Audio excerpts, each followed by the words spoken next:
Di balik setiap sudut gelap, ada cerita yang menunggu untuk diceritakan. Bersiaplah untuk teror yang tak terduga. Kisah-kisah horor ini bukan hanya cerita, tapi pengalaman yang akan menghantui pikiranmu.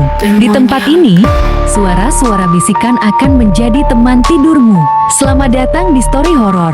Sebelum ke ceritanya, saya mohon dukungannya dengan cara like, komen, dan subscribe biar channel ini terus berkembang.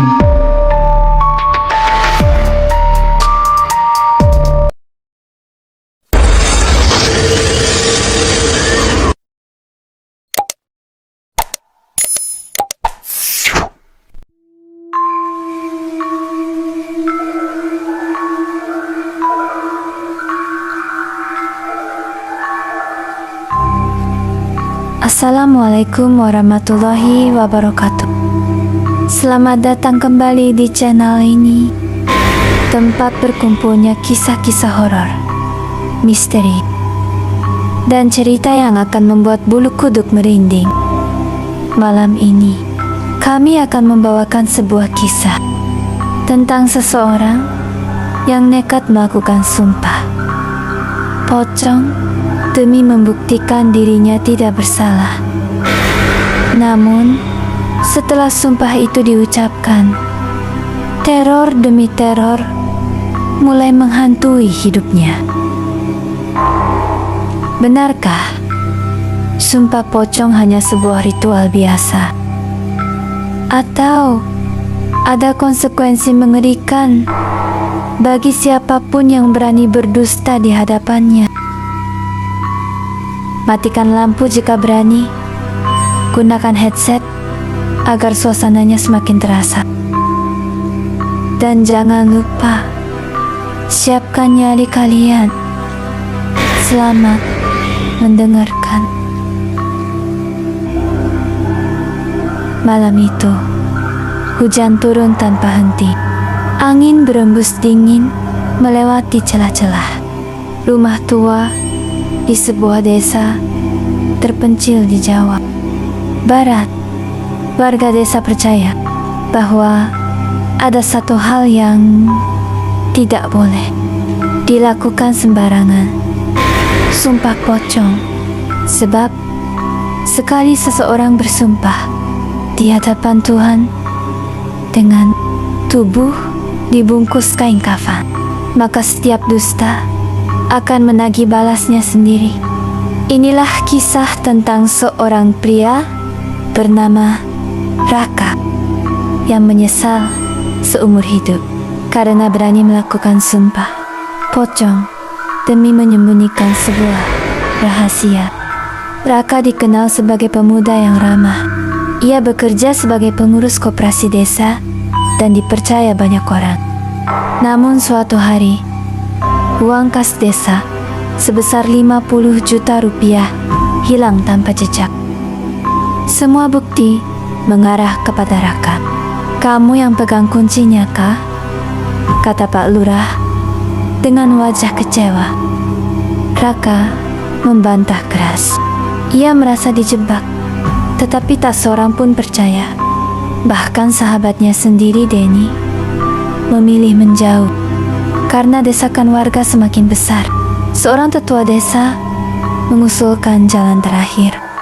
Kalau memang tidak bersalah, lakukan sumpah pocong di musala tua itu. Musala tua di ujung pemakaman memang terkenal angker. Konon, siapapun yang berbohong saat melakukan sumpah pocong akan dihantui sampai ajal menjemput. Raka terdiam lama. Padahal jauh di lubuk hatinya, ia menyimpan rahasia yang tidak diketahui siapapun. Ia memang tidak mencuri uang kas desa, tetapi ia tahu siapa pelakunya, dan ia sengaja menutupinya. 3 hari kemudian, warga berkumpul di musala tua. Lampu minyak bergoyang tertiup angin. Suara hujan bercampur dengan lantunan doa yang membuat suasana semakin menyeramkan. Tubuh Raka dibungkus kain kafan dari kepala hingga kaki. Wajahnya pucat. Kiai Hamdan memandangnya tajam. Pikirkan baik-baik, nak. Jangan bersumpah jika masih menyimpan dusta. Raka menelan ludah. Saya bersumpah. Demi Allah, saya tidak bersalah dalam hilangnya uang kas desa. Jika saya berdusta, biarlah saya menerima azabnya. Setelah kalimat itu selesai diucapkan, petir menyambar begitu keras hingga lampu musala padam. Gelap, bulat. Dalam kegelapan itu, Raka mendengar suara langkah di antara makam-makam. Suara itu mendekat. Ketika lampu kembali menyala, semua orang melihat sesuatu yang membuat mereka membeku. Di belakang, Raka berdiri sosok pocong dengan kain kafan lusuh dan wajah hitam seperti terbakar.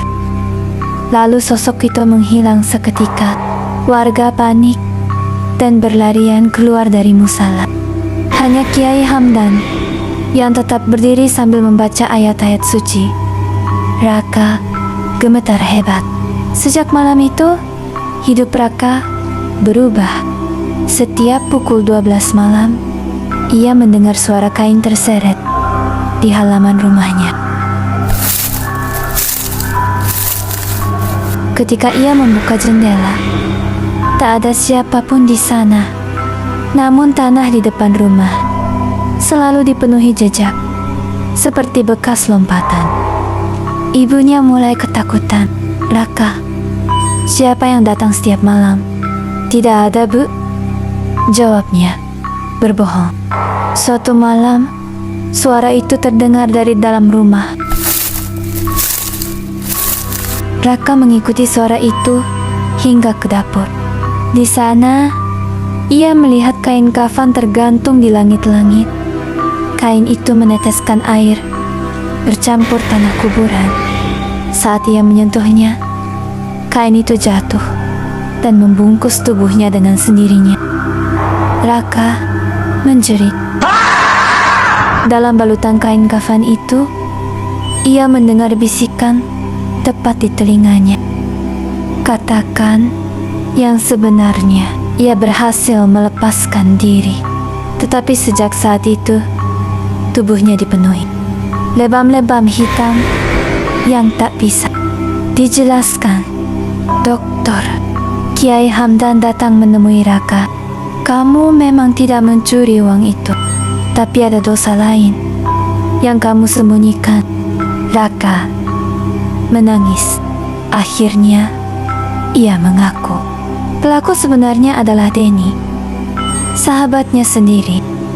Denny terlilit utang judi dan memohon bantuan kepada Raka karena tidak tega. Raka membiarkan Denny mengambil uang itu dan berjanji akan mengembalikannya diam-diam.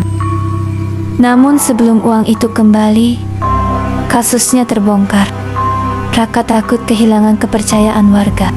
Ia memilih melakukan sumpah pocong dan bersumpah seolah dirinya benar-benar tidak bersalah. Kiai Hamdan menggeleng pelan. Sumpah, itu bukan permainan. Kau menyembunyikan kebenaran di hadapan Tuhan. Keesokan harinya, Raka mengumpulkan seluruh warga di balai desa. Dengan suara bergetar, ia menceritakan semuanya. Denny yang hadir di sana langsung pucat dan akhirnya mengaku bahwa dialah pencuri uang kas desa. Warga marah besar, tetapi Kiai Hamdan meminta semua orang menahan diri. Raka merasa beban di dadanya terangkat. Ia berpikir teror itu akan berakhir. Ternyata ia salah. Malam itu, hujan turun lebih deras dari sebelumnya. Ketika Raka hendak tidur, terdengar suara ketukan dari arah pemakaman.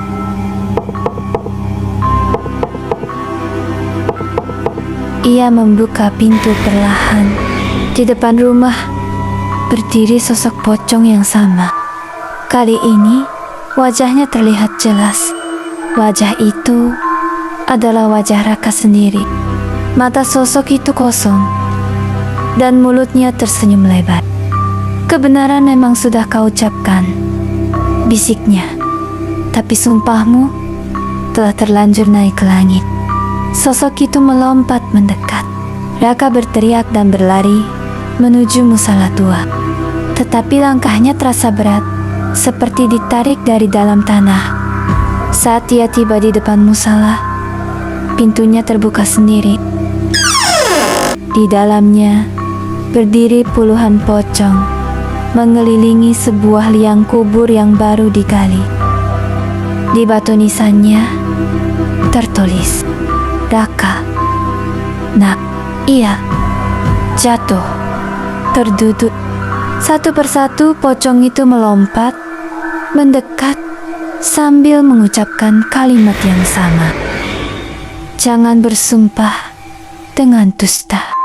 Jangan bersumpah dengan dusta.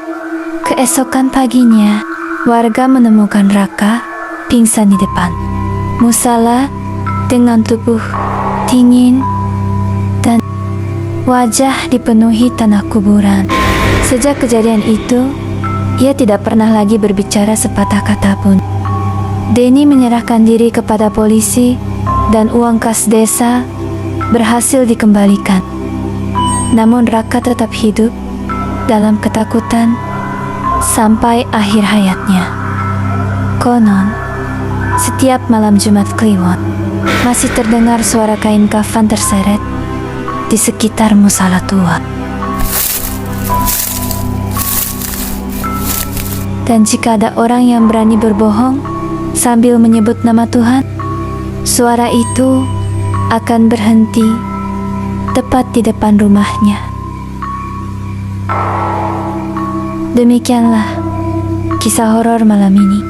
Terlepas dari benar atau tidaknya cerita ini, semoga dapat menjadi pengingat bahwa setiap ucapan memiliki tanggung jawab, dan kejujuran adalah jalan terbaik dalam menghadapi setiap persoalan. Jika kalian menyukai cerita seperti ini, jangan lupa tekan tombol like, tinggalkan komentar, dan subscribe agar tidak ketinggalan kisah-kisah horor lainnya yang akan kami hadirkan. Terima kasih sudah menemani hingga akhir. Sampai jumpa di cerita berikutnya. Wassalamualaikum warahmatullahi wabarakatuh.